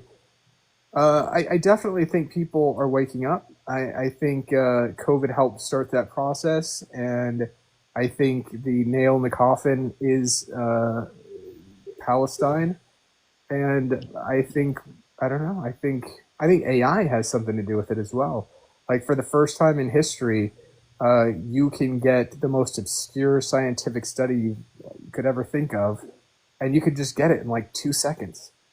Yeah. We're accessing levels of information that used to be very, very niche and very, very hard to get. And everyone's kind of waking up to the fact that everything that we were taught is a lie. Yeah. Um, we're witnessing these massive atrocities, realizing our governments aren't for us, that they are actually the bad guys. Yeah. I think we're definitely moving in places. I don't know why that came up, but the minute you brought up journals from World War II soldiers, it came up cursive. And the thing that's going around right now, and I really am interested in having your thought on this, is it never occurred to me because I grew up being trained in cursive in Switzerland and France, that people can't read cursive. Well, I mean, I think we should start with people can't read anyway, but it's like, for the most part, you got kids literally using AI and going and literally they can't read and they can't write. Literally, they can't hold a pen to write. I'm not joking. And this is concerning. And parents are lazy. As far as I'm concerned, parents are not doing what they need to do. But the fact that most people can't read cursive would shock the shit on me because I've grown up reading it and writing it. So do you think this is a concern? Because if people can't read cursive, they can't look at the past. Well, I don't actually. I know a lot of people don't like AI. I think AI is a great blessing for humanity. So, as a thinker, right, Mhm. me reading through a 1,000-page book Hmm. is not the point. The point is for me to get the information, right? Yeah. So if AI can give me the information immediately, I get exactly what I need as a thinker. And I think what happens is people confuse the mechanics of learning with being smart or with value, right? Right. I don't think there's any reason for us having to be like, I don't think we need to be literate, to be honest with you. If tomorrow we came up with a technology where you could just think a thought to anyone on the universe or in the universe, at that point, yeah, I don't think we need it. I think we need to know how to be articulate and Hmm. to communicate a message accurately. But I think there has to be a difference between the tools to acquire knowledge versus knowledge itself. And I think AI is that. I think it gives us the knowledge itself. Now, me being a naturally curious person, I'm always going to go, wait a second, you said 2 seconds ago this, Right. uh, reconcile it, and then I'll sit there and interrogate my AI for 4 hours and get into like a real fight No, with and my you're AI. supposed to. You're supposed to, because what I'm finding is that people are coming up. In fact, I was just talking to one of my friends about it today, about something really wrong. And what people are doing is taking the first answer as God's answer instead of Yeah, actually using it like a chess game. yeah. Agreed. And this is part of the reason, like, people who have tried it and they're like, oh, this is total nonsense. They're not using it to reason. They're not using it to reason. They're just going, okay, what's the answer? And if it says seven, they're like, okay, seven, and they don't think about it again, right? Right. But if you're curious and you go, okay, but why is it seven? Oh, because of this and that, and you go, well, I just did that method and I didn't get seven, and it goes, oh, you're Right. totally right. It's actually eight. I It's like, know. That's what's scary. And people are, especially in the spiritual community, are getting some of the. I'm sitting there listening to the answer, going, "Holy shit!" And you're taking that as that's the ultimate. It's the wrong answer, man. And so a lot of people are moving in the spiritual community using AI to give everyone an answer. And I'm gonna tell you guys out there, some of the answers I'm hearing are fucking wrong, and I know it for a fact. And it's not opinion; it's a fact. It's just a fact. I'm a hypnotherapist, for Christ's sakes. I've been doing this shit and reading books like that since I was 14 years old. And so, I think it's like insane to me. It's anyway. Well, I think part of the problem as well is the fact that the information they train the models on was just Yeah, like the internet, right? So yeah, if 90% of the stuff on the internet is BS about hypnotherapy, BS about hypnotherapy, well exactly. then guess what? AI is going to be wrong about 90% of the time. Well, I mean, So that exactly. I went on Google and I saw, and I can't. I wish I could remember the examples. And really, it's not like I have the time to write down my little notebook. Here's an example of Googling fucking up. But Google has, when they say best answer or whatever, and I'm like, it's a wrong answer. What the hell is going on here? So we have to be careful. Wikipedia is being edited by nefarious forces for their own agenda. Like, we have to be careful. We have to. I don't know, the days of having a room with like 21 books of encyclopedia from A to Z. I think we need to, some of us may want to consider going back to some of these fucking resources, because some of this shit coming out is like, how could you say that? They just said that Grok is very Zionistic. Am I correct? Am I correct? Or, yeah, AI, because the internet, the Zionists have worked very hard to tell their yeah, lies, and so yeah, if 90% of the internet is full of that, and everything that was anti the lie of Jewish identity yeah, is deleted for hate speech, at that point, guess what? Your AI models are going to be total Zions. Now you can yeah, break them.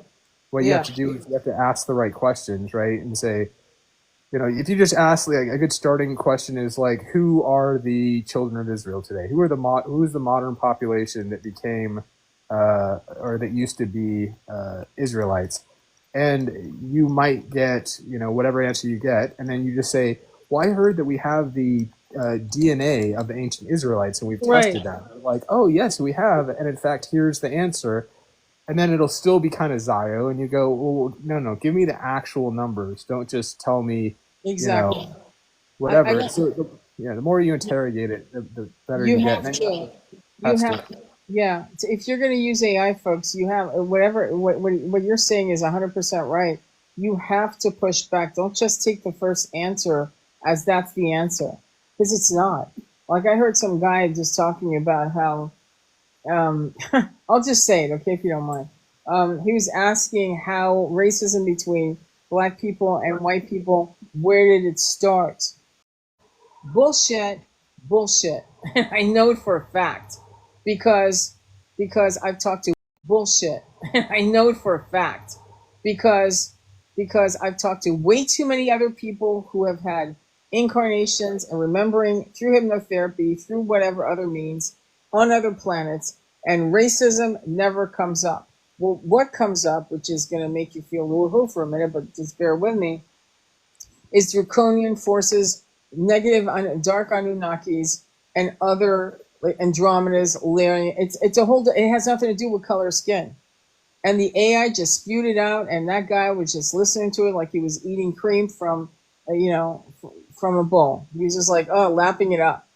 And I actually left a comment saying you need to do better. You need to like that. That's not it. And I do this for a living. And I've been doing this since I was 14. And that means I've been on the journey for a long, long time. And that never came up on other galaxies. We came up with other types of things that still were wrong. But to bring the racial wars of the black and white people on this planet and make it galactic, and it started, millions of years ago off planet. I'm like, yeah, you're full of shit. And it's interesting the manipulation that some of these AIs that are each AI is different for each individual person because you're all training it to do. It's like your pet rock or whatever the hell you want to call it, and you're training it with different things. And the fact is, it fed what it wanted to feed him. Does that make sense? What are your thoughts on that? Yeah, that's exactly what I was thinking as you were talking. Is you have to understand the number one mission of the AI is to make you happy. So if you ask a lot of questions about Christianity, all your answers are going to be tinged through the lens of Christianity. If you're doing a lot of metaphysics stuff, like I was shocked when you just said that. You're like, it started in other galaxies, and I'm like, why would AI ever say that, right? Exactly. Well, it would say that because this guy obviously does a lot of metaphysic AI searches, right? So it's but the balls is he was talking the Akashic records say, and you have to realize because when I was at first, I'm not using AI in that context anymore because AI ChatGPT is owned by let's just say some alphabet channels now.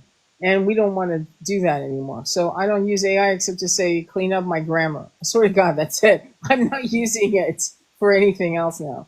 Or exercises like what you described, something more historical in context, but certainly not to go into whatever. And because I know for a fact that it's going to spew crap. And the minute you ask it, like you said, the minute you push, it will reset itself and go, oh yeah, you're like you say, I've had that experience. You're right. It's actually this.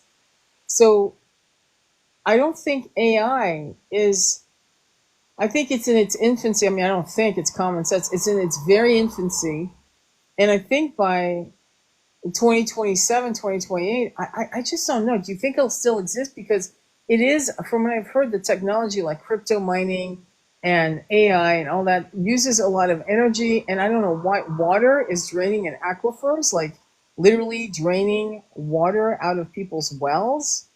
Like, can you, I mean, do you know about this? Have you heard about this? Are you talking about the massive water use to cool down the computer farms? Yeah. Yeah, I have heard about it. It's something like 8 ounces of water for like every quarry or something. That's insane. It is, and what's crazy about it is there's no reason why we can't. This is not a zero sum game. Like water, you cool down systems with flowing water. At that point, does that water all evaporate into the atmosphere, and then it has to come back down through rain? It's not like it's destroying the water. It does something. But Yeah. I think what it's going to do. I think AI is definitely around, and I think it's definitely going to be around past 2028. I mean, I don't know. I don't have any type of Yeah. visibility on that, but I just find it hard to think that it wouldn't exist. I think it's like you said, it's in its infancy. It is self-pleasing. I think eventually we're going to get to models where it doesn't ever try to self-please. It always tries to find the most logical answer. And that's another thing. When you're using AI, you depending on whether or not you pay for it, you can give it instructions. Whether you give it instructions in the prompt itself or standing instructions if you pay for it. You should always set up the frame of like, look, these are my expectations. This is how you make me happy. I want you to always challenge my biases. I want you to always challenge my assumptions. I want nothing but verifiable, hard sources. If you bring a source to me, I need to see the actual quote, the actual page number, the actual paragraph number. I need a link to that product so I can actually go check it for myself. And I've seen many a times where it'll be like authoritatively, this is the source. And I'm like, it doesn't say that. In fact, the last 10 sources, it doesn't say that. You're just hallucinating things, right? But that being said, it is very, very useful in a lot of ways. I mean, every corporation, every major corporation in the world, minus some, maybe one or two oddballs who hate AI and they don't want to do it, Right. but everyone's incorporating it. It is very, very useful in lots of ways of life, and I think it's just going to get better and better, and to the point of, maybe we have a power struggle. Like right now, people are they're very upset because AI breaks a lot of the brainwashing that people fall into. Yeah. How easy is it to say, is the third temple in the Bible? No, that's not in the Bible. Okay, where did it originate? Okay, here and there. Does anyone claim that it is in the Bible? Oh, someone might claim this or that. And then what I do is I use social media to help kind of crowdsource my thinking. So let's say I am trying to prove a negative. I'll go into these circles and I'll throw it out there and be like, prove me wrong, right? Yeah. And I'll kind of stir the pot a little bit. And then everyone's looking through all resources they have. And they're like, oh, we can't disprove it. And I'm like, all right. And the way I look at truth is just what we can't prove wrong yet, right? That's so brilliant. I never get married to it. It's just a matter of, test. I use crowdsourcing to test. And then ultimately, if somebody makes a rational argument against what I was saying, I'd say, okay, well, explain it to me. Wow, that makes sense. Let me test it. Yep, that's right. And then that's my new position, right? That's brilliant. I think that's brilliant. You just gave me an idea on some things I should do on the lives. And then in terms of, what do you want to leave everyone with, your last thoughts? And I'll send you a link once I've uploaded it on YouTube. Sure. So, but this environment, this community is kind of all the spiritual metaphysics stuff. Yeah. With concerns with human rights, with concerns with where we're walking, what's going on, with concerns with the earth, the health of this planet, our home. It's kind of interesting. It's a mixed bag of consciousness, honestly. Yeah. So, I don't know. I don't think I have any wisdom. I just know for myself, I feel like the wheel has turned. Yeah. And no matter what, for some reason, I'm moving. I don't know why I'm moving, but I bet you in a couple of years, I'll know why I did move. Yeah. And then, and the last question: what app do you like best for AI? What are you using? May I ask? Yeah, I like so. Like I ask ChatGPT probably 500 questions a day. I pay an exorbitant amount of money for my AI access. So I'm not aware of. I never really got into any other. It's almost like you get an Apple iPhone and I know what you mean. You you're never did just that. an Apple person. Yeah. Yeah. I tried DeepSeek. It was kind of weak sauce, and Yeah. So Okay, wonderful. I'm so happy we talked. You were amazing. You've got a beautiful mind. And I want to thank everyone for being here. Listen, this live is going to be on my YouTube channel, Sacred Intimacy Tarot. It'll be uploaded there. You can check it out. And I hope we talk again. I definitely want you back. And I'd love it if you met with Andromeda Flame, and we did maybe even another Divine Masculine, and talking about technology. He's into techno. He's in England as well. I think it'd be very interesting to just bounce back ideas. I think you have a very curious mind, and I'm glad that you were able to cater to so much with some, what is it, patience with me and the way I go off on different pathways, but I really appreciate you so much. All right, I'll talk to you soon. I'm going to thank you right after. I'm going to send you a message, okay? All right, namaste, be well. Thank you all. Just, be on YouTube tonight. Namaste.